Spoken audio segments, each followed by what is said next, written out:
Moussa Mara, est-ce qu'on peut parler de Kidal avant de rentrer dans les questions d'actualité du moment? Est-ce qu'on peut parler de Kidal?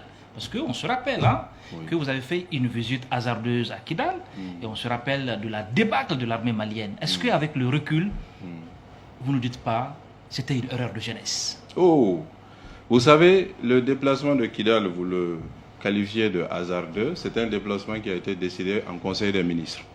Bon. Donc, est-ce qu'une décision qui est prise en Conseil des ministres avec le chef de l'État et l'ensemble du gouvernement peut être considérée comme une décision hasardeuse? Je vous laisse la paternité de votre qualification. C'est un déplacement qui a été préparé.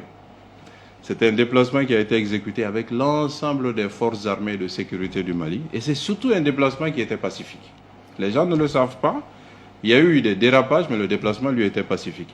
Et les dérapages sont consécutifs à quoi? C'est les groupes armés qui tiennent Kidal, qui tenaient Kidal et qui tiennent encore Kidal aujourd'hui, qui ont attaqué la délégation quand nous étions dans le gouvernorat. Ça, c'est être factuel. Mais il y a un élément important, surtout en ce moment-là, il faut que nous pensions à toutes les victimes de ce déplacement. Et franchement, vous me permettrez juste de terminer cela. Oui, allez-y, oui. C'est d'avoir une pensée pour les victimes. C'est de prier pour le repos de leurs âmes. Ceux qui ont été blessés, certains sont encore dans leur chair blessés par ce déplacement. C'est de leur souhaiter prompt rétablissement, de leur dire « je suis désolé et je m'excuse ». Et je pense que tous ceux qui ont participé à la visite, du chef de l'État jusqu'à l'ensemble du gouvernement, nous sommes tous désolés et nous devons tous nous excuser pour ça. Cela étant dit, c'était tout. Mea culpa des années après. C'était tout sauf hasardeux. Je dis, vous faites votre mea culpa ce soir, Ce n'est pas un mea culpa. Nous sommes désolés pour ce qui est arrivé parce que une perte en vies humaines est toujours une perte en vies humaines. Vous comprenez?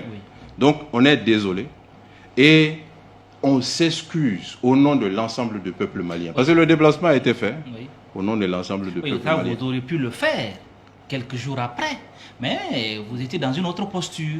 Mais aujourd'hui, si vous présentez des excuses... Vous savez, tout est une question de... Je vous relance.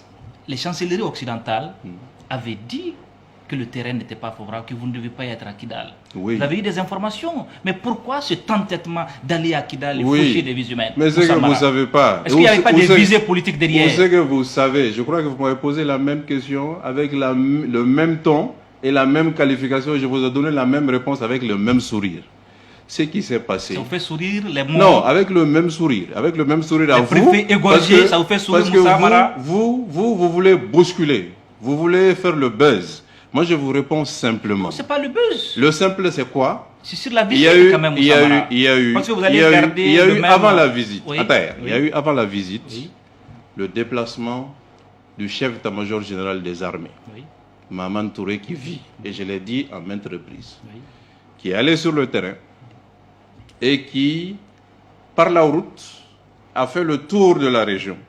Et il est revenu pour me dire, Monsieur le Premier ministre, vous pouvez y aller. Ça, c'est le chef d'état-major général des armées. Excusez-moi en tant que Premier ministre de faire plus confiance à mon chef d'état-major général des armées qui vient d'une visite sur le terrain que de diplomates. Est-ce que vous n'avez pas été fouillé? Est-ce que vous n'avez pas été fouillé parce que vous étiez très jeune à l'époque, Moussa Mara?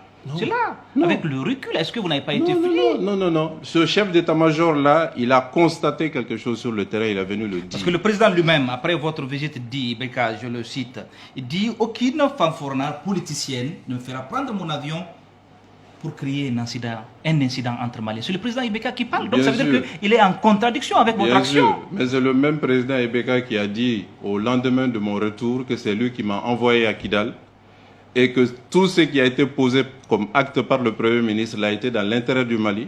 Il n'a provoqué personne et ce qui s'est passé est à mettre au passif de ceux qui l'ont attaqué. Il a fait un discours à la nation et ce discours il est public. Je ne sais pas si vous l'avez écouté. Mais les morts sont regrettables, Moussa Mara. Absolument. Et il faut être désolé. Avant vous, Tatamli a renoncé au voyage. Oui. Le ministre qui vous a précédé, il a renoncé au voyage. Mais bien sûr. Et vous, vous ne l'avez pas fait. Et moi, je viens de vous dire que le chef d'état-major général des armées est venu dire au Premier ministre que je suis qu'il n'y a pas de problème. Qui croit? Le chef d'état-major général des armées du Mali ou des diplomates étrangers? À Kidal, des officiers de l'aménagement auraient refusé hein, d'escorter votre convoi. Mais vous avez insisté ils sont libres pour aller avec l'armée malienne. Je ne sais pas si vous savez, ces mêmes officiers sont venus, ces officiels sont venus ensuite me proposer les véhicules blindés de la MINUSMA. Comme il avait refusé une première fois, j'ai dit restez sur cette posture, je vais rester avec les véhicules de l'armée malienne et le véhicule de commandement du gouverneur. C'est que nous avons maintenu. Est-ce que vous étiez resté avec les militaires ou bien après vous les avez lâchés? Vous étiez où après? Je vous laisse poser cette question aux militaires. Je suis resté dans le camp de l'armée malienne. Et quand on m'a proposé d'aller dans le camp de la MINUSMA, j'ai refusé. J'ai dit si je dois mourir, je préfère mourir dans le camp de l'armée malienne. Et c'est ce qui s'est fait avec l'ensemble des ministres qui étaient avec moi. Il y avait 8 ministres et un chef de cabinet. Et depuis, on avait perdu Kidal Moussa Mara. Ah, est-ce que vous pensez qu'on l'avait obtenu Kidal avant? C'est ça la question. Au moins, l'armée était là, le drapeau malien. L'armée est là aujourd'hui à Kidal. Je ne sais pas si vous le savez. Nous avons un gouverneur.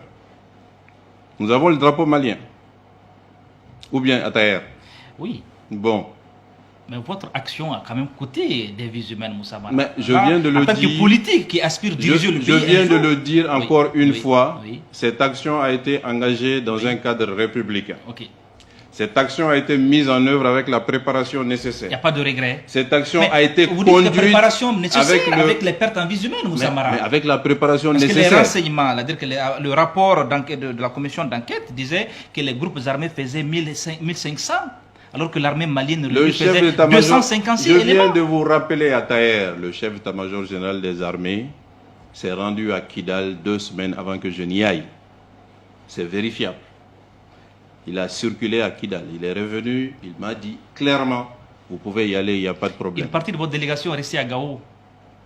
Ça, c'est, je dirais, les péripéties de l'histoire. Si vous voulez faire référence au Premier ministre Boubé, qui était ministre de la Défense, il est resté, il est retourné à Bamako parce qu'il présentait des signes de maladie et je l'ai autorisé à retourner à Bamako. Mais pour moi, ça c'est des anecdotes. Oui, mais vous n'êtes pas très à l'aise sur ce dossier-là. Ça s'est dit que vous n'êtes pas très à l'aise. À Taher, si vous le souhaitez, on peut continuer l'heure entière sur le dossier. On va finir. Moi, je me suis exprimé sur le dossier de Kidal, je pense, 1002 fois. Ça va être le 1003e fois. Si vous voulez, on peut continuer toute l'heure entière. On va boucler. Parce que c'est que ça vous rappelle des souvenirs pas très agréables. Hein? Mais c'est normal. Ça peut vous appeler des erreurs. Ça peut si vous rappeler aussi des erreurs de stratégie. Des pertes en vies humaines. Ce n'est pas un problème de stratégie ou de calcul politicien. Parce que moi qui suis devant vous, je pense que j'aurais pu mourir moi aussi. Vous êtes d'accord avec moi? Vous avez mesuré les gains politiques, par exemple, les dividendes politiques. Vous savez, vous étiez rentré dans ça. Vous savez, moi je peux vous assurer d'une chose. Ma vie politique est toujours orientée conformément à l'intérêt général. C'est cet intérêt général qui m'amène des fois à renoncer à ma candidature à des élections. Il y a des illustrations à ça. On va en parler. Donc parlons rapidement. Sur Kidal, je suis serein. Je suis désolé. Et je m'excuse. Et l'ensemble du gouvernement avec moi, beaucoup ne sont pas là aujourd'hui. Vous présentez des excuses pour cela. Des excuses à au la nom nation. du peuple malien, à tous ceux qui ont perdu des personnes chères et à tous ceux qui ont été blessés, parce que certains ont été blessés des années après. Qu'est-ce que vous faites pour les victimes au quotidien? Ça, je préfère le laisser dans le registre du privé. Ce que je fais pour les victimes de Kidal ou d'ailleurs, ou pour les victimes d'autres circonstances, je le laisse dans le cadre du privé. Et je peux vous dire que j'en fais beaucoup.